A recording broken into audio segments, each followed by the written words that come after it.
ઓખાના મુસાફરો માટે ખુશખબર. હવે મળશે આધુનિક સુવિધાઓથી સજ્જ નવું બસ સ્ટેન્ડ. દેવભૂમિ દ્વારકાના ઓખા ખાતે ગુજરાત રાજ્ય માર્ગ વાહન વ્યવહાર નિગમના નવનિર્મિત બસ સ્ટેન્ડનું ભવ્ય લોકાર્પણ કરવામાં આવ્યું છે. ઓખા મંડળના યુવા નેતા સદીવસિંહ પબુભા માણેકના હસ્તે રિબિન કાપી આ બસ સ્ટેન્ડનું ઉદ્ઘાટન કરવામાં આવ્યું. અંદાજે 1,67,00,000ના ખર્ચે નિર્માણ પામેલા આ બસ સ્ટેન્ડમાં waiting hall, platform, parcel room, driver conductor rest room, ladies restroom અને મુસાફરો માટે આધુનિક સુવિધાઓ ઉપલબ્ધ કરાવવામાં આવી છે. કાર્યક્રમમાં નગરપાલિકાના આગેવાનો, વેપારી સંસ્થાઓના પ્રતિનિધિઓ અને જિલ્લાના મહાનુભાવો મોટી સંખ્યામાં ઉપસ્થિત રહ્યા હતા. રિપોર્ટર હોથીભા સુમણિયા, ઓખા.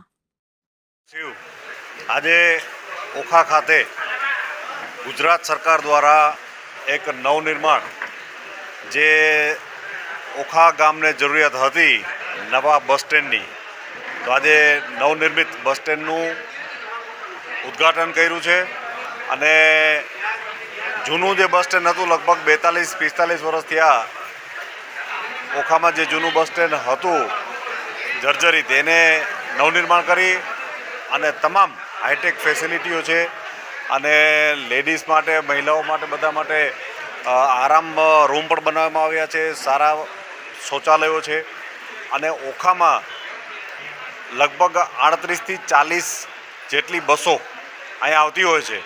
તો ઓખામાં આવતા, ગુજરાતમાંથી આવતા દરેક યાત્રાળુઓ જે બેટ દ્વારકા દર્શન કરે છે ને અહીંથી પાછા પણ બીજી બસ જે જાય છે એમાં જઈ શકે છે. એ ઉપરાંત લોકલ જો આપણે વાત કરીએ તો દ્વારકામાં જે કોલેજ છે ત્યાં ઘણા એટલા વિદ્યાર્થીઓ છે જે ઓખા નગરપાલિકામાંથી દ્વારકા માટે જતા હોય તો એના માટે રેગ્યુલર પાસ પણ સરકાર દ્વારા આપવામાં આવે છે. અને ઓખાની શાળામાં જે આરંભડા અને આ ઉદ્યોગમાંથી પણ ઘણા વિદ્યાર્થીઓ અહીંયા ભણવા આવે છે. એને પણ ખૂબ જ આ ઓખાનું જે બસ સ્ટેન્ડ છે ને બસ હોય એને લાભદાયી હોય છે. તો સરકારશ્રીનો ખૂબ ખૂબ આભાર.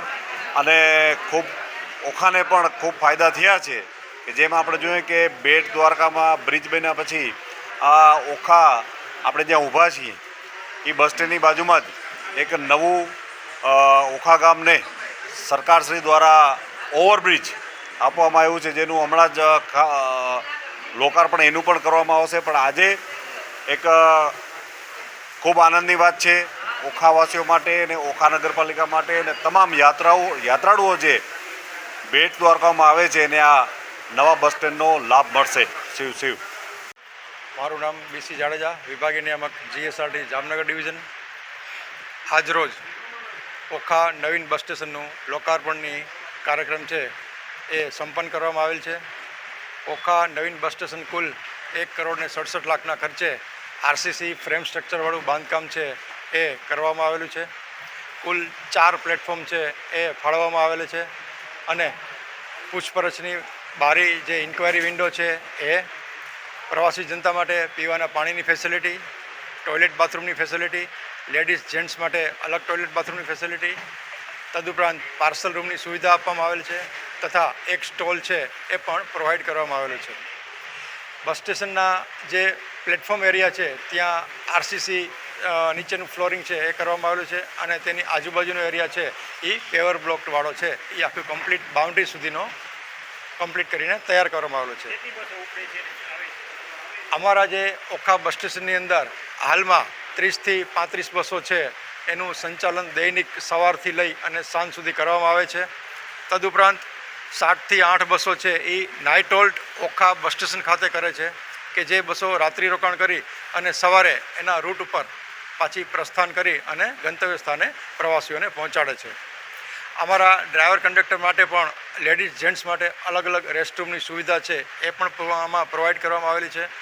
અને આ સુવિધાયુક્ત બસ સ્ટેશન છે એ આજરોજ ઓખા ગ્રામજનોને લોકાર્પિત કરી અને સમર્પિત કરવામાં આવેલું છે. મારું નામ બીસી જાડેજા, વિભાગીય નિયામક